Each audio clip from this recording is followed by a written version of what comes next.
Travel all over the countryside, ask the Leylands, ask the Leylands. Travel all over the countryside, ask the Leyland brothers.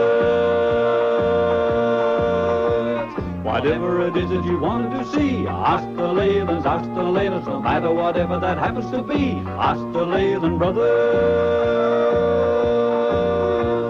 Come on, me in and join in the fun. Travel all over Australia.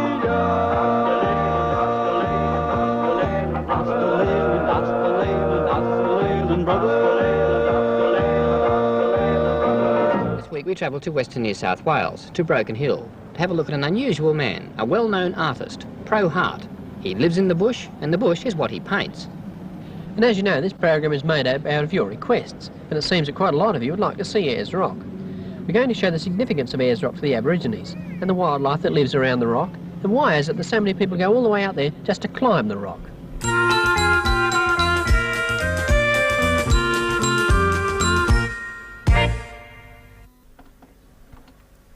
We've arrived at the mining town of Broken Hill in New South Wales to see a man whose name is known all over the world, at least to those interested in art. His name is Pro Hart, and we've come to film his story and him at work in answer to a letter from Mr. Dennis Dempsey of Shortland, New South Wales, who writes to say that in his term as a police officer at Broken Hill, he saw a lot of Pro Hart's work and suggests that the lifestyle of the artist who put Broken Hill on the map would be interesting to viewers of Ask the Leyland Brothers.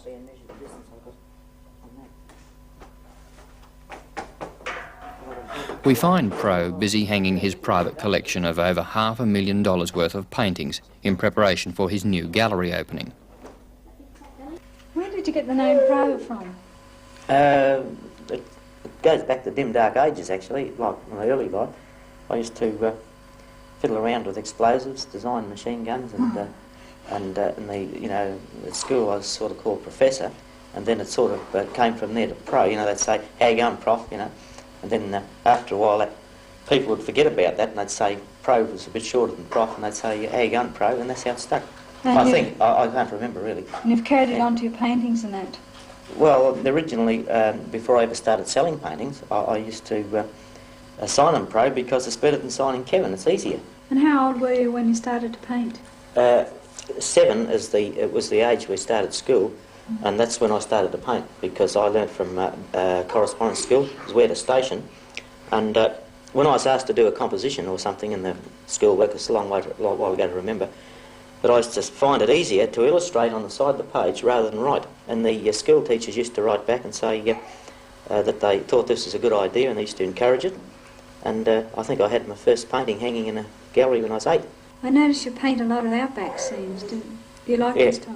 Well, I lived in the Outback, but if I want a background for a painting with people in it, I go out back locally and study it. And usually around here, any country that suits any particular thing like a picnic, I can go out back anywhere here and I can find what I'm looking for. And I use motorcycle or a jeep or something, depending on the weather. On his field trips, Pro rarely travels further than 20 kilometres from Broken Hill to find all the outback landscapes he needs. He once worked in the mines at Broken Hill, and gradually his skill and reputation as an artist grew until he could make it full-time employment.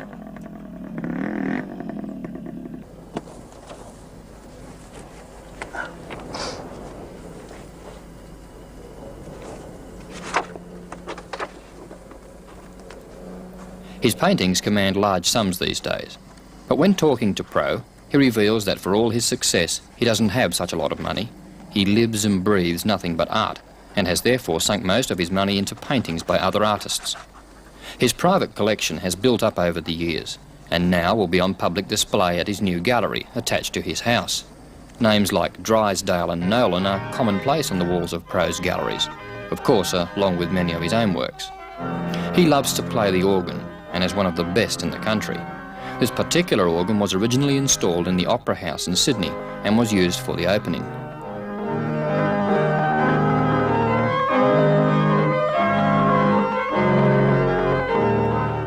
Pro doesn't pretend to be a great exponent of the organ, but his habit of bursting into a music session at any hour of the day or night and of sending off homemade rockets into the night sky has given him something of an eccentric reputation with some of the locals, though most seem proud of their successful artist of the bush.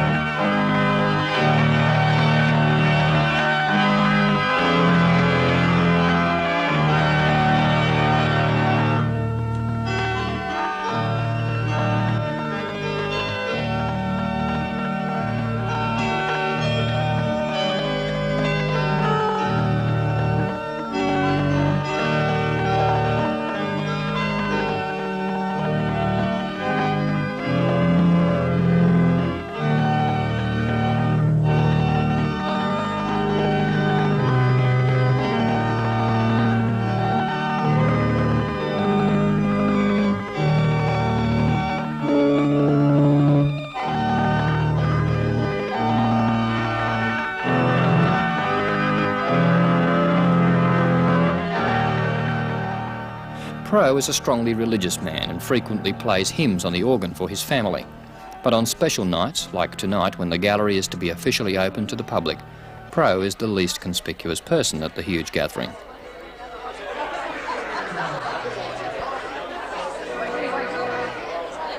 I'm expected to clear the gallery open. Thank you.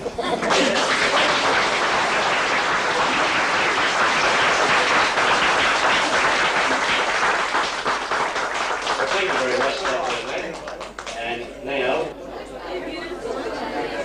Well, Pro, it looks as though you're going to have a pretty successful sort of a gallery with the opening like this. It's a good opening. It's coming off very well. Yeah, pretty good crowd. I'm quite happy with it. Yeah. One of the things that strikes me, I've seen you working a lot lately, and you know how hard it is to squeeze time in, all the things you seem to do. How do you find time? I mean, there must be people chasing you all the time. Well, what I do, I disappear. If someone turns up, I don't, I can observe the front gate from where I paint, and if I see a briefcase or somebody looks like business, I just hop on the motorbike and disappear.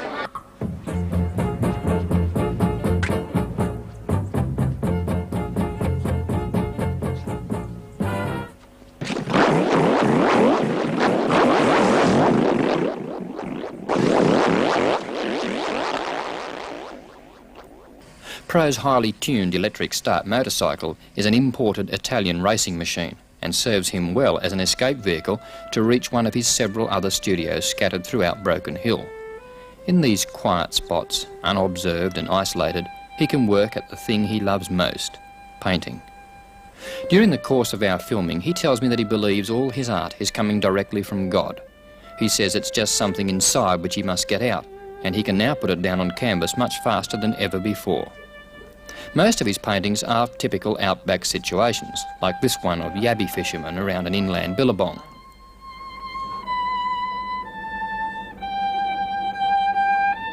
Some of his earlier work is closely associated with his earlier experiences in the mines. But whatever the source of his inspiration, there is no denying the success that has come to Pro Hart, a humble miner from Broken Hill whose paintings are commanding large sums the world over, and whose lifestyle is certainly as colourful as the western sun setting over Broken Hill.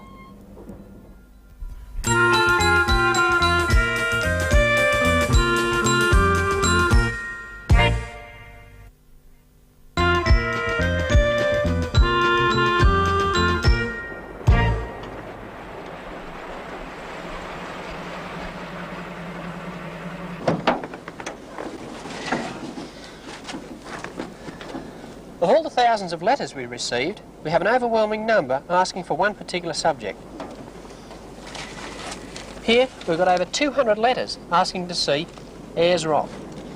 Obviously, we can't mention all the names now, so we'll just take the one off the top. David Teakle of St Ignatius College in Norwood, South Australia, would like to see the changing colours of Ayers Rock and also its size in comparison to a man. The other letters are similar, all asking to see about various aspects of the rock. We're at the Ayers Rock Mount Olga National Park to try and answer some of these letters.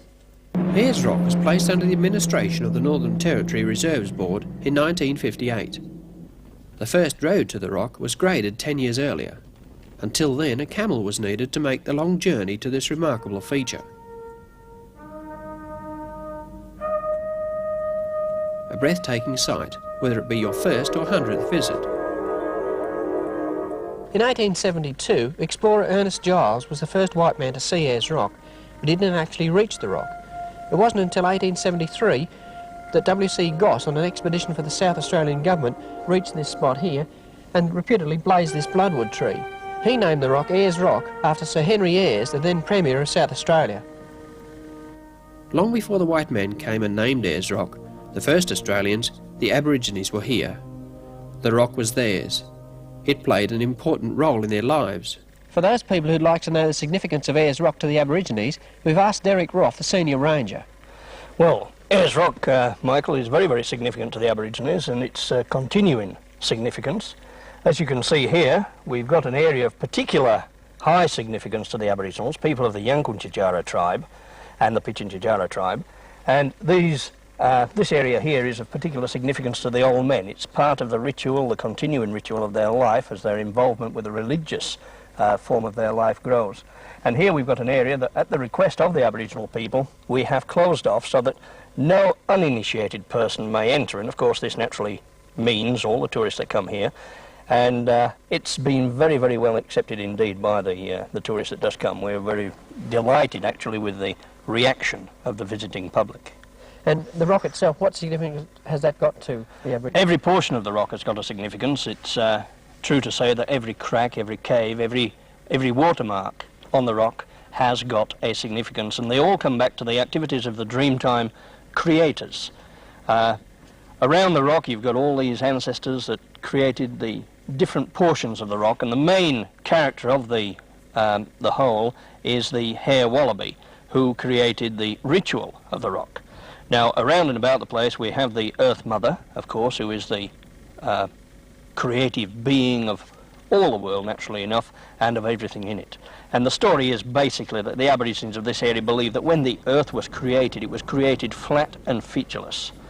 And as the Earth Mother began to dance the first fertility dance, the perspiration falling from her body upon hitting the soil formed into a fruit that is still the main ritual food of the Aborigines today. And from these fruits arose the ancestors of man himself. And their activities as they moved around this flat and featureless world laid down, you may say, a blueprint, a plan or a pattern of the things that were to come. And at the end of the Dreamtime period, when the end was signalled by, in this area, Loonba, the redback kingfisher, all the ancestors either returned to their place of origin or were transposed into rocks or trees or what have you. And as they disappeared, as it were, from the face of the earth, then arose the hills, the mountains, the rivers, the lakes, the streams, and of course, Uluru, the rock.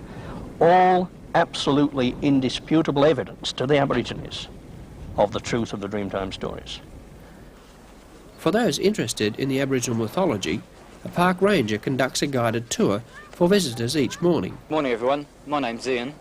So we'll just stop here for a short while and we'll move into the cave where we'll point out a few paintings there. I'll explain a bit of mythology here in this cave. We'll move on to another cave a bit further around where I'll explain a bit of the history and the geology.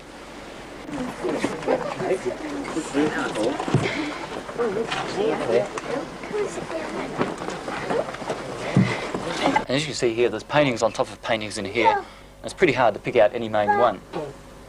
And they seem to think that most of these paintings are a bit like a blackboard. The Aboriginals have painted something when they've wanted to explain something at the time. There's this long white pole that extends almost down to the ground. This is a painting of the Nultawada pole. The Nultawada is a digging stick of the Aboriginal people. It's a stick about 3 foot long or so, which they use for digging up the grounds and looking for lizards or whatever they want to dig up. The next one is this one with the yellow ochre and the tassels down in front.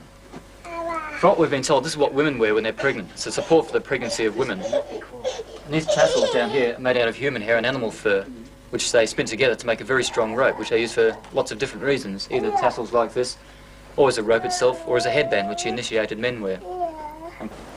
Local flora is another subject covered by the ranger. It's quite a beautiful flower. Most people know the common name, the desert grevillea. It's one of the 3 in the park. You may see another one growing when you go out to sunset. It's got the long conical shaped flower. That's known as the spider grevillea, or the Grevillea areostarchia. At Kunju Gorge, Ian explains the mythology of its formation. A Dreamtime boomerang maker named Linga from Mount Connor was responsible. He made this boomerang and he threw it to try it out. And this is where it landed, round here. So as he didn't want to lose it, he came here and started looking for it. And he started digging around the sand dune looking for his boomerang. He didn't find it, so he got the help of his friend Metalunga, a sleepy lizard. Between the two of them, they nearly tore this sand dune apart. That's what's caused this gorge in here today, where they dug all the sand out, looking for his boomerang. And this crack that extends from the top of the cave and goes right up, this is where the Nulta water pole was believed to be carved out of the rock in the Dreamtime. The Nulta water pole is a formation on the rock that is commonly known to the tourists as a kangaroo's tail.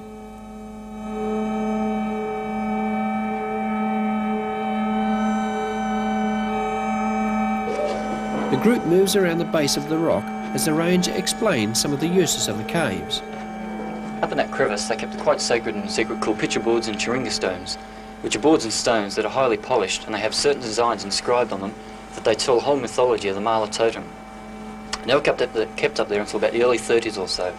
And then Wati Olaranya, which means man of the rock, he's a man in his late 60s now, he took them away for their own safety because people started coming here in the 30s, and he became quite concerned for their safety. So now he's hidden them elsewhere where we'll probably never find out, which is probably a good thing in one way, but a pity in another. At least he's still concerned for their safety. In a moment, more aspects of Ayers Rock.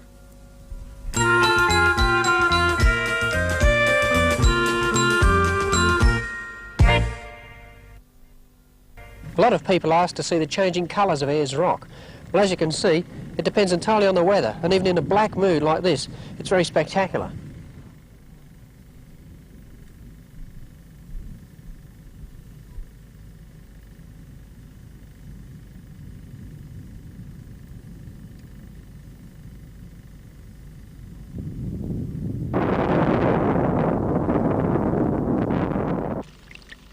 At different times of the day, the rock takes on a variety of hues. During a thunderstorm, it looks almost black.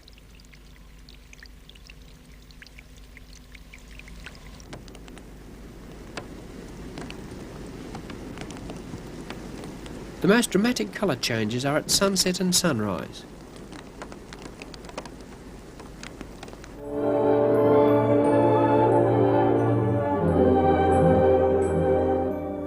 The early morning sun accentuates a weathered surface.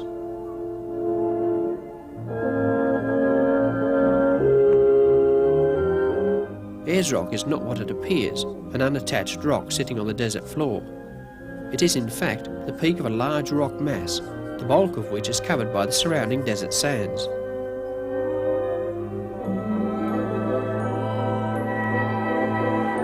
Ayers Rock is a conglomerate called arkose, most of which is sandstone. Upheaval in the Earth's surface millions of years ago tipped the rock on end, causing the strata bands to be vertical instead of horizontal as they were formed.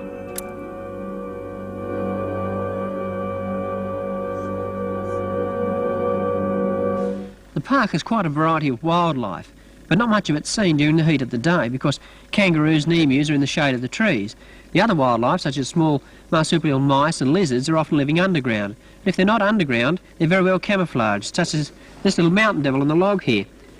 He changes his colour to suit the background. It's very difficult to see no matter where he sits, even if he's on the sand or on a rock or in a piece of grass. It's completely harmless, and they live on small ants. He can eat 1,000 or more ants at a single meal. The mountain devil's scientific name sums up his appearance, Moloch horridus. When he moves, it is almost as if he is a clockwork toy, but when stationary, he appears to be dead. A beautiful example of desert camouflage. Another good example of camouflage is a desert blue-tongued lizard. This skink in various colourings is found over most of Australia, blending into its particular habitat. They possess powerful jaws and should be handled with care, as they can be very difficult to remove from an unwary finger.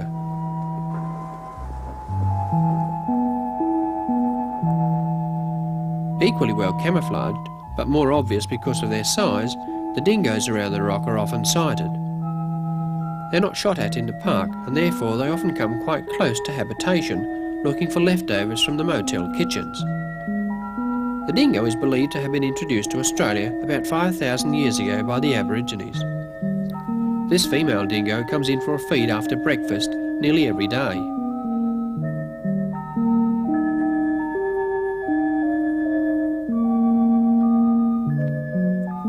A male dingo with an injured leg ventures in close to the motel. His hunger is probably greater than his natural caution. The dingo is now found throughout the mainland and has a price on its head in most states because of its sheep-killing tendencies. Here it is allowed to roam free, as it is part of the natural scene around Ayers Rock.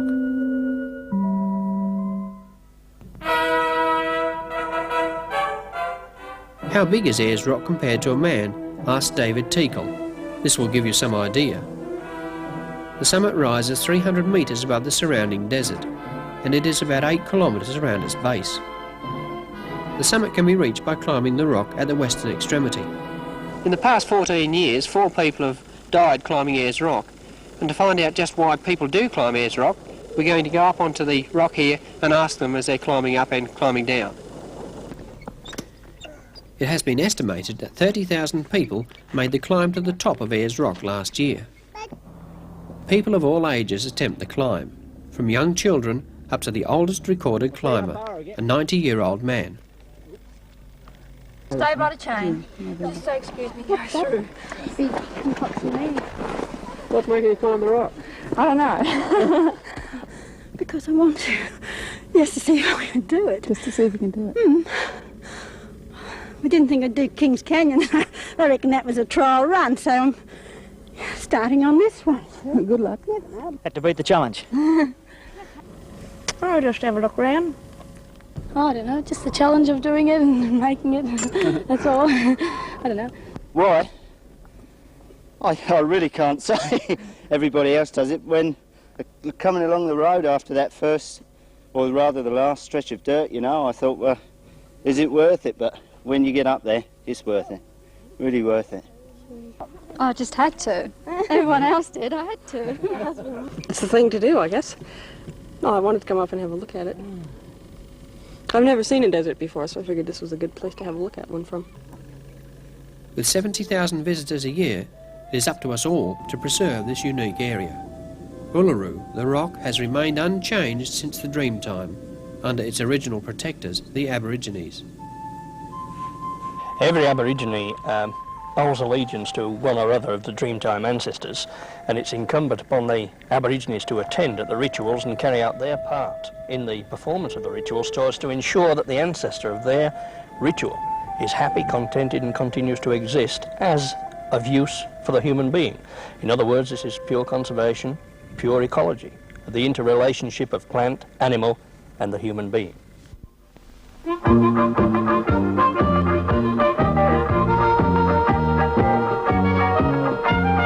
Travel all over the countryside, ask the Leylands, ask the Leylands. Travel all over the countryside, ask the Leyland brothers. Whatever it is that you want to see, ask the Leylands, ask the Leylands. No matter whatever that happens to be, ask the Leyland brothers. Come on, me in and then join in the fun. Travel